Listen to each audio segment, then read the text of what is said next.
ഇന്ന ചിക്കൻ കഴിച്ചിരിക്കണം എന്ന് കുട്ടിക്ക് വാശി. എന്തുകൊണ്ടാ അത് കൊടുത്ത് ശീലിച്ചു? ഈ ചിക്കൻ ആരെവിടുന്ന് മുറിച്ചു എന്ന് ആർക്കറിയാം? ഗൾഫിലൊക്കെ പോയ വ്യാപകമാണത്. നമുക്കിതല്ലാത്തത് കിട്ടൂലല്ലോ എന്നാണ്. കിട്ടും, കുറച്ച് മെനക്കെടേണ്ടി വരും. ഇനി കിട്ടൂല എന്ന് വെക്കുക, ഇത് തിന്നിരിക്കണം എന്ന് വല്ല നിർബന്ധമുണ്ടോ? അത് തിന്നിരിക്കണം എന്ന് വല്ല നിർബന്ധമുണ്ടോ? പോത്തറുത്തത് കിട്ടും, ഒട്ടകറുത്തത് കിട്ടും, ഒക്കെ കിട്ടും. പക്ഷെ കോഴി ഇങ്ങനെ വരുന്നതേ കിട്ടുള്ളൂ. എവിടുന്ന്? ഡെൻമാർക്കിൽ നിന്ന്.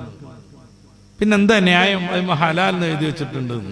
പന്നിയിറച്ചിയുടെ പൊതിയുടെ പുറത്തുണ്ട് ഹലാൽ കട്ട്. എന്ത് നല്ല സാധനം!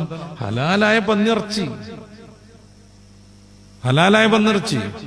നമ്മുടെ നാട്ടിലൊക്കെ ഉണ്ട് അല്ലെ? പശുവിനെ തൊടാൻ പാടില്ലാത്ത നാടാ. അമ്മയാണ്, ദൈവമാണ്. പക്ഷേ ഇപ്പോ പശുവിന്റെ മാംസം കടത്തുന്നതിൽ, കയറ്റിവിടുന്നതിൽ ഇന്ത്യ ലോകത്ത് തന്നെ 2ാം സ്ഥാനത്തൊക്കെ എത്തിയിട്ടുണ്ട്. അതിന്റെ ഉള്ളിലുള്ള ഗണീസിനെ കുറിച്ചൊന്നും നമ്മൾ പറയണ്ട. പശുവിനെ തൊടാനും പാടില്ല, കൊല്ലാനും പാടില്ല എന്നും പറഞ്ഞിട്ട് പാവപ്പെട്ട മനുഷ്യന്മാരെ, കർഷകരെ കുടുക്കിയിട്ട് അടുത്ത പശു വാങ്ങാൻ ഏകദേശം പൈസ പഴയ പശുവിനെ വിൽക്കുമ്പോൾ കിട്ടുമായിരുന്നവർക്ക്, കറ പറ്റിയ പശുവിനെ വിൽക്കുമ്പോൾ അതൊക്കെ ഉപേക്ഷിച്ചിട്ട് ഈ പശുക്കളെ പോറ്റാൻ തന്നെ വലിയൊരു ചെലവ്, ഉപകാരമൊന്നുമില്ല താനും. ഇങ്ങനെ ഇടങ്ങാറായി നിൽക്കുമ്പോ മഹാകമ്പനിക്കാർ ചൊല്ലും, അൽ കബീർ ചൊല്ലും. അൽ കബീർ എന്നൊക്കെ പറഞ്ഞ ഏതൊരു ഉസ്താദ് നടത്തണമെന്ന് വിചാരിക്കരുത്, ഏതോ ഒരു ഉസ്താദ് നടത്തണമെന്ന് വിചാരിക്കരുത്. ഇന്ത്യയിലെ ഏറ്റവും വലിയൊരു സംഖ്യ നടത്തുന്നതാണ് ഈ അൽ കബീർ എന്ന് പറയുന്ന സാധനം. അവര് ചെല്ലും. പശുവിനെ നോക്കാൻ തന്നെ ഇടങ്ങാറായി വെള്ളം കൊടുക്കാനും പുല്ലൊടുക്കാനും ഇല്ലാതെ കഷ്ടപ്പെടുന്ന കർഷകനോട് 2000-വും 3000-ക്കും ബാർഗെയിൻ ചെയ്തിട്ട് അവർ പശുവിനെ വാങ്ങിക്കൊണ്ടുപോകും. എന്നിട്ട് അവരതിനെ തലക്കടിച്ച് കൊന്നിട്ട് പീസാക്കിയിട്ട് കയറ്റുമതി ചെയ്യും. അപ്പൊ ഇന്ത്യ പശു ഇറച്ചി കയറ്റുമതിയിൽ 1ാം സ്ഥാനത്തെത്തും.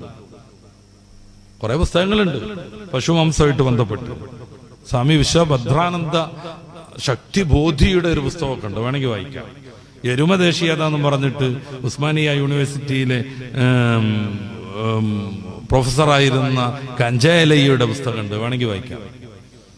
ഞാൻ അങ്ങോട്ടല്ല കിടക്കുന്നത്, എവിടുന്നോ കയറി വരുന്നു, ഇന്ത്യയിൽ നിന്ന് കയറി വരുന്നു. പേര് അൽ കബീർ എന്നാണ്, അതിൽ ഹലാൽ എന്ന് എഴുതി വെച്ചിട്ടുണ്ട്. എന്നാ തിന്നാന്ന് വിചാരിക്കുന്നിടത്ത് ശുബ്ഹാത്തിനെ സൂക്ഷിക്കുന്നവർ. ഇതൊക്കെ വ്യക്തമായിട്ട് കൊന്നതന്നെയാണെന്ന് നമുക്കറിയാട്ടോ, അറിവ് ചെയ്യുന്നില്ല എന്നറിയാട്ടോ. പരിശുദ്ധ ഇസ്ലാമിന്റെ അറിവ് രീതിയാണ് ഏറ്റവും ശാസ്ത്രീയം, ആ ജീവിയെ സംബന്ധിച്ച് ഏറ്റവും ഗുണപ്രദം. ആദ്യം തന്നെ അന്നനാളവും ശ്വാസനാളവും ഒരൊറ്റ വരിക്ക് മുറിച്ചിരിക്കണം, ഒരൊറ്റ വരിക്ക്. അതോടുകൂടെ തലച്ചോറുമായുള്ള ബന്ധം അവസാനിച്ചു. ഈ സാധനത്തിന് വേദന എന്ന് പറയുന്നത് അനുഭവിക്കാനേ കഴിയാതെ വരും.